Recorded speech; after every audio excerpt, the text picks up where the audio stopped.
한국교회가 계속 극우화되고 있다. 극우 주장에 동조하고 있다. 마치 리트머스 종이처럼 멀쩡하신 것 같던 분들도 이 현상에서 본색을 드러내고 있다. 알곡과 가라지가 구분되고 있다. 별의별 얘기가 나오는데 과연 이렇게 되는 현상에 한국교회가 성서 해석을 잘못하고 있는 건 아닌가, 이런 얘기를 좀 들어보고 싶어서 구약 전문가이신 우리 김근주 교수님 모셨습니다. 저희가 옛날에 박근혜 탄핵 때 유행하던 성경 구절이 위에 있는 권세들에게 복종해야 된다, 이런 로마서의 구절이었는데 요즘은 좀 그런 얘기는 조금 줄은 것 같기는 하지만 그래도 기저에 하나님이 세우신 지도자, 주님의 부름받은 종, 뭐 이런 식의 메시지가 깔려 있는 것 같아요. 그래서 보수 정권을 결사옹위할 때만 이런 로마서 13장과 같은 또 구약시대의 기름 부은 종, 그런 것과 동일시하는 문제가 있는 것 같은데 이런 현상을 좀 어떻게 해석을 해야 될까요? 저는 정광훈 같은 사람 덕분에 우리네 개신교에 생긴 긍정적인 면이 있다면, 위에 세워진 권세라 할지라도 우리가 생각하기에 아니면 아니다라고, 그리고는 참여하고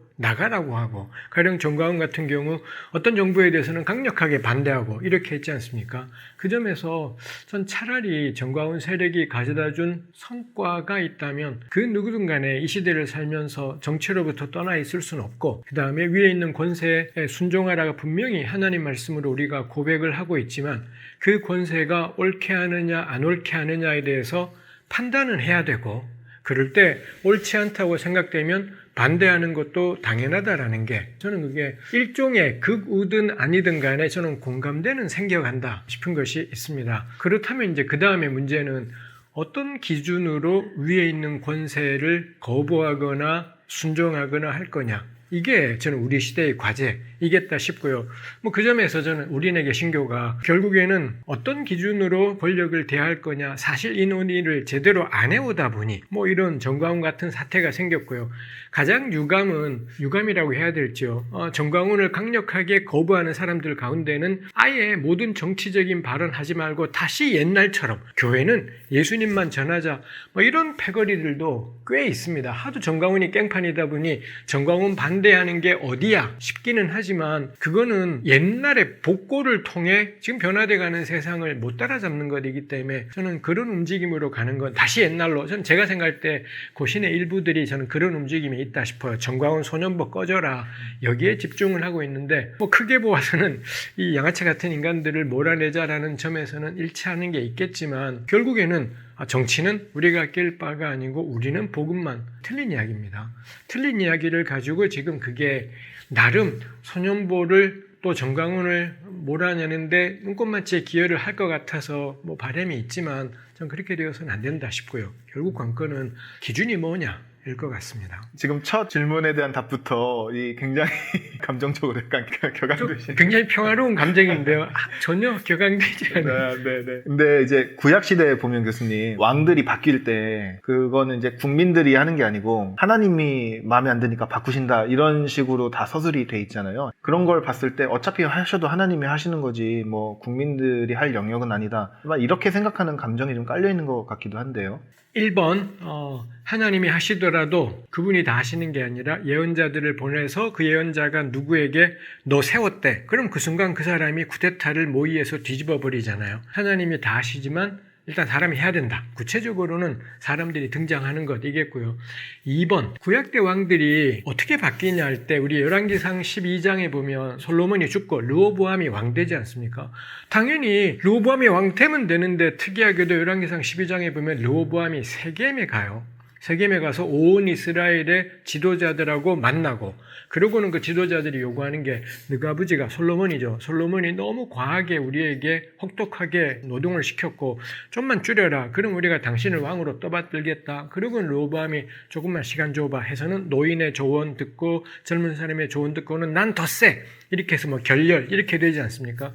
거기 보면 특이한 게 이 인간이 세습해서 무조건 왕되는 게 아니라 세겜에서 백성들에게 의사표현의 장이 있었구나라는 게 거기 드러나는 게 있죠. 놀랍게도 그 다음에 이 르호보암이 나는 더 강력하게 밀어붙일 거야, 이렇게 이 개소리를 했더니 곧바로 온 이스라엘이 하는 것이 끝. 우리랑 이세의 아들이랑 다윗과 무슨 상관인데 다윗 너는 너네 집이나 돌보라 하고는 상을 엎어버리고 온 이스라엘이 나가고 그러고는 그 다음에 여로보암을 세웠더라 그렇게 나옵니다. 그리고 열왕기상 12장에 두 번이나 이 일은 여호와께로 말미암았다. 근데 그 온 이스라엘이 로보암 꺼져 너는 우리의 왕이 아니야 할 때 뭐 하나님께 기도했다는 둥 하나님이 그러라고 했다는 둥 전혀 그런 표현 없이 저는 여기에 그래서 구약성경에 표현된 최초의 시민 불복종이다 싶어요. 가령 국민을 압제하고 억압하려는 통치자야 그거하고 우리하고 무슨 상관인데 그딴 다윗이라면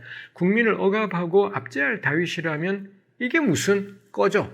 근데 하나님은 이 일이 여호와께로부터 말미암았다 라고 표현해서 구약 성경이 우리에게 주는 참 좋은 것이라는 게 이거 역사적으로는 지금부터 한 3,000년 전입니다. 3,000년 전에 이 팔레스타인에서는 왕이 세습하는 게 너무 당연하던 시대 때인데 백성을 억압하는 통치를 하겠다고 꺼져 상을 엎어버리고 독자적으로 거기 노인들이 그런 조언해요. 국민의 종이 되시라고. 그러면 국민이 당신의 종이 될 거라고. 3,000년 전인데도 놀랍게 통치 권력의 존재의는 국민의 종이다. 이거 아니면 꺼져라. 이게 있다라는 점에서 저는 참 특별하다 싶습니다. 극우 유튜브만 보고 그 사람들의 조언을 듣는 윤석열 대통령과 비슷한 측면이 좀 있어 보이네요. 그렇습니다. 그렇습니다. 강력하게 군림하려고 하고요. 윤석열 대통령한테도 참 사실 그렇죠. 국민의 종이 되시라고. 그럴 때 그 다음에 우리가 질문이 생기는 건 국민은 너무 다채롭잖아요. 어느 국민이라고 할 때 그 로보암을 찾아온 사람이 요구한 게 상류층 국민이 아니 상류층 국민들이 무슨 강제노동을 했겠어요. 귀족이 뭘 했겠어요. 근데 그 온 이스라엘의 대표라는 사람들이 우리 노역을 좀 줄여달라. 이걸 요구했다는 점에서 가장 힘들고 어렵고 괴로운 처지에 있는 사람들의 요구에 귀를 기울이는 것. 그게 저는 국민의 종이 된다의 핵심적인 의미인 것 같아요. 만일 우리 대통령이 그런 식으로 만일 자신의 임기 동안에 일을 했더라면 그렇죠. 이렇게 되진 않겠죠. 근데 이제 와서 감옥에 앉아가지고서는 국민들을 선동하며 국민이 어쩌고 저쩌고 너무 참혹한 일이죠. 듣다 보니까 그렇게 하고 몰아내고 새로 뽑은 게 여로보암이라는 게 약간 좀 절망적. 그렇습니다. 근데 우리가 그때 생각할 게 여로보암은 솔로몬에 반대했던 사람이니까요. 강력한 왕권에 반대했던 사람이니 괜찮은 측면이 있었을 겁니다. 근데 우리가 늘 유의할 게 이렇게 해서 좋은 뜻으로 정의롭게 시작한 일의 결과가 안 좋을 수가 있습니다. 그렇다 할지라도 그 사람들이 그 로보암의 상을 엎어버리고 뛰쳐나간 일은 옳았다라는 것. 그리고 열왕기는 두 번이나 이 일이 여호와께로 말미암았다라는 거죠. 우리 늘 현실 정치를 바라볼 때마다 우린 정치인이 아니라 일반 국민이지만 착잡해요. 그렇게 노무현을 지지했고 이렇게 했는데 막상 노무현 시대가 참 속상한 일이 많았지 않습니까? 늘 그러다 보면 정치는 소용없어. 다 썩었어. 우리는 복음만. 그러지 마시라고. 설령 결과가 때로 우리 기대하고 다르다 할지라도 우리가 처음 시작할 때 품었던 마음과 싸웠던 것은 옳았기 때문에 그러고 보면 예수님께서 오셔서 내가 온 건 섬김을 받으려는 게 아니라 섬기려고 왔다. 종이 되려고 오신 거예요. 이거 딱 그래서 열왕기상 12장은 저는 복음의 본질하고 다 있다 생각합니다. 누가 왕이냐? 섬기는 자가 왕이구나. 예수님이 딱 그런 본을 보여주셨기 때문에 그래서 이 땅에 오신 예수님은 섬기는 자가 왕이다라는 게 상상이 아니라 망상이 아니라 현실이다. 전 이거 보여주신다 싶어요.